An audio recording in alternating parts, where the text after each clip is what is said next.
pastor do apóstolo, quando Edmilson, família diz que estão trazendo tantos investimentos, tem levitas de nível internacional, de unção, de peso, de glória.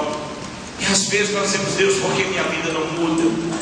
Hoje, com a minha equipe de 12, eu cansei de dizer: vocês têm nome de 12. Hoje eu cansei de dizer: olha, fulano é evangélico, meu Deus, porque a vida não muda. Parece que Deus não existe. Parece que as palavras que nós liberamos, elas só servem para alguns, para outros não servem. Parece que Deus tem as escolhas dele. Nós estamos naquele tempo assim: apóstolo, eu acho que Deus tem na primeira fileira de casa, a casa de ouro, tem a segunda, a terceira, tem um bairro que é quase perto do inferno, é longe do céu, eu não sei aonde é a minha casa. Eu quero dizer que você pode, se quiser, ser o líder mais conquistador desta geração. Que a partir desta noite você possa ter essa linguagem, chegar diante de uma pessoa e dizer: Deus vai fazer contigo o que fez comigo, Deus vai fazer com a tua família o que fez com a minha família. A partir de hoje você pode chegar e dizer: Deus, eu não vou mais orar pedindo, eu vou determinar, porque os olhos de Deus estarão sobre a nossa vida e os ouvidos do Senhor atentos para todo o clamor e ordem que for feita neste lugar. Romanos capítulo 8. Como esse texto é um texto que nos leva a uma vida espiritual, é um texto para a família. O 7 é a perfeição de Deus. Nós sabemos que Deus criou o início, formou os 7 dias, trazendo a plenitude daquilo que Deus tem para a nossa vida. Hoje eu decidi não ser mais qualquer líder. Eu não sei se as pessoas dirão que eu vou ser um grande pregador.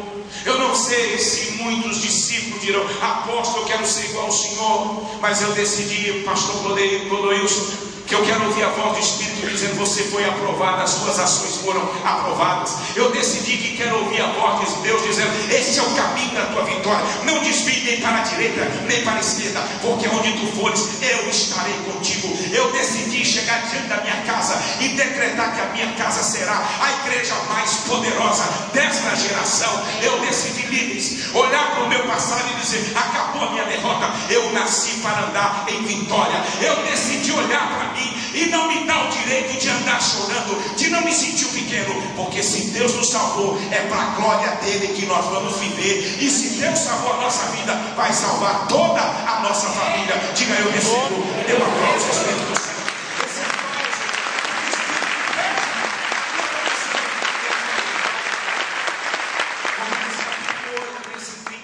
A partir do verso 31, todo ele, Deus nos chama uma vida espiritual. Aqui eu preciso entender que todas as minhas conquistas começam no espiritual. Não há nada que comece no físico. Não há uma pessoa que a vida dela começou quando o pai e a mãe se envolveram, se amaram, ou tiveram um relacionamento. Tudo foi conquistado e criado nos céus. Deus já sabia que nós estaríamos aqui hoje. Deus já sabe que tem pessoas aqui que hoje vão mudar de vida. Deus já sabe que tem um anjo dele na tua direção. Tem alguns que vão dormir hoje. O anjo vai te chacoalhar e amanhã você vai acordar cheio do fogo do Espírito Santo. Deus já sabe que você passou por guerras, mas que em todas elas você é mais do que vencedor, porque Cristo Jesus é com você. Romanos 8 é uma chamada ao espiritual, é uma chamada ao entendimento de que eu não sou natural, de que eu nasci no espiritual, que eu não sou uma pessoa normal, eu sou uma pessoa do Espírito. Eu posso até ter o meu momento natural, eu posso ter o meu momento de relaxamento como homem, mas quando o Espírito me visita, eu sou completamente dele, eu sou dele, eu sou pleno dele. Aonde eu vou, a glória dele vai comigo. Quando eu entro no chão de Deus, entra comigo. E tudo que eu falo tem um peso espiritual. Eu preciso crer nele, que a minha vida tem um legado de vitória, e que Deus não tem dó de ninguém. Deus não olha e chora porque nós estamos sofrendo. Deus não olha para mim e diz: ai, coitado dele, eu estou com pena. Não tem jeito. Quando Deus olha para nós, Ele já sabe o nosso futuro. Nem que alguns queiram, no final você vai receber a coroa da vitória. Nem que alguns digam: apóstolo, eu estou querendo ir no caminho do pecado. Quem quiser para o inferno vai ter que se mudar de Campo Grande, porque em Campo Grande todas as famílias vão servir a Jesus Cristo. Eu quero declarar que quem quiser em poucos anos ir para o inferno vai ter que fugir do Brasil, porque todas as famílias do Brasil serão cheias da glória de Deus. Se você recebe, dê um aplauso aí.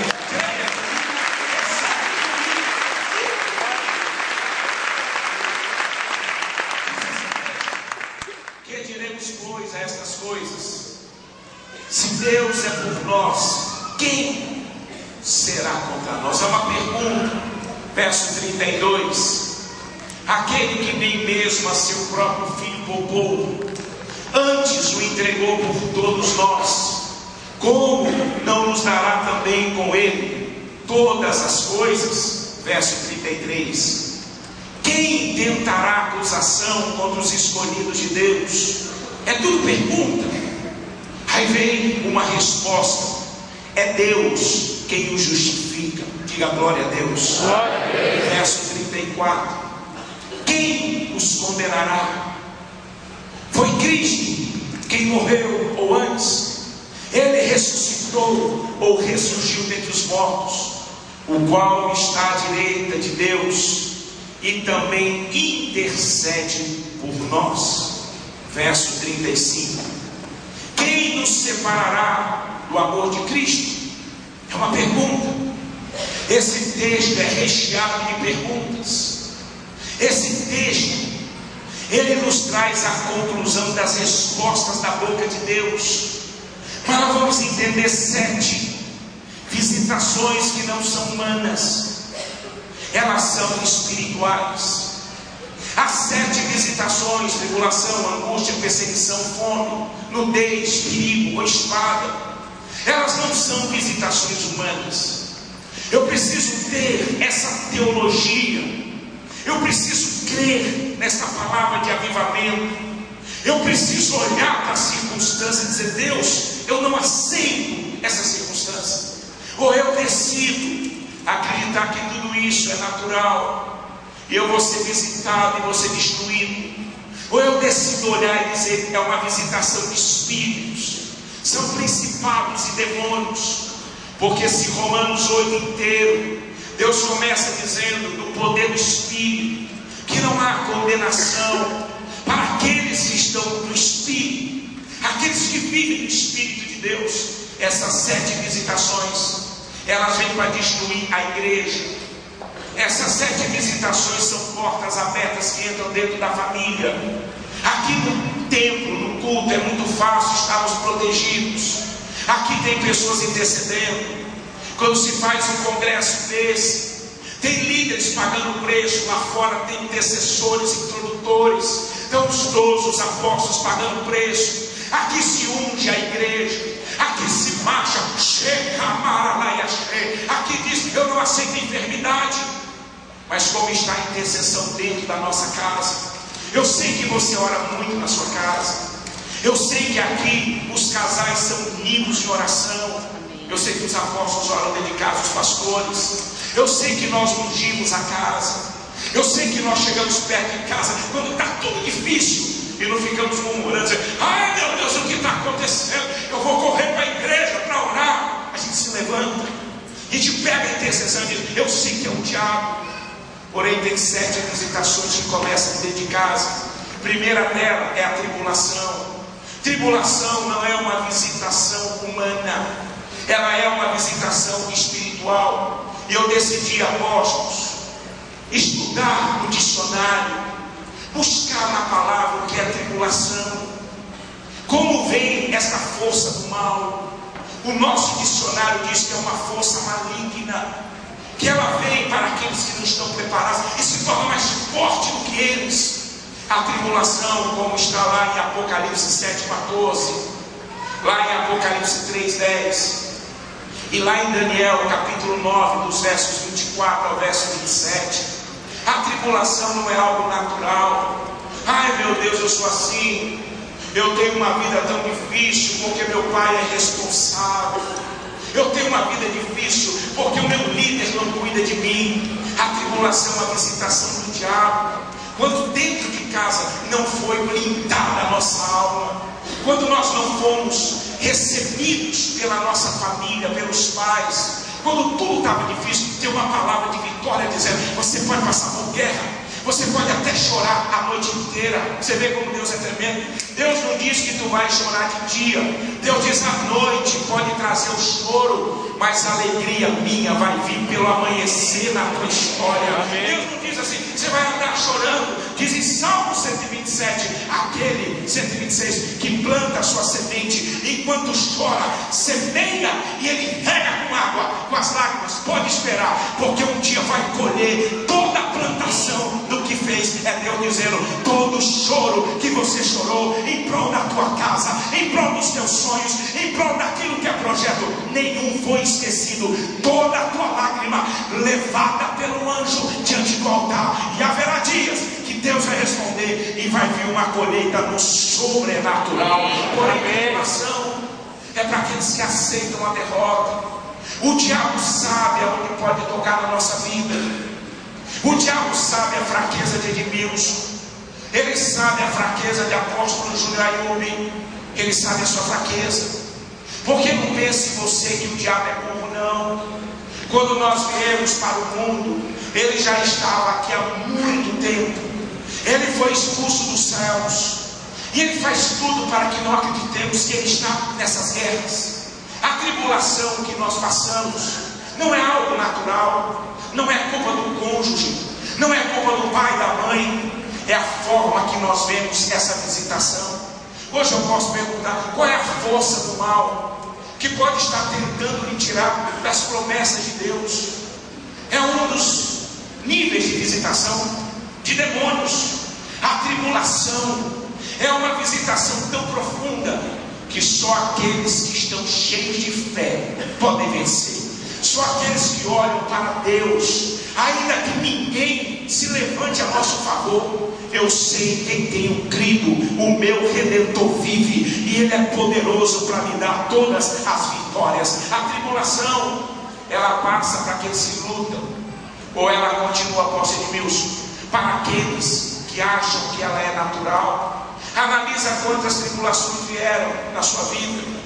Analisa quantas você já venceu e quantas você perdeu. Quando você está forte, você vence. Quando você está fraco, você perde.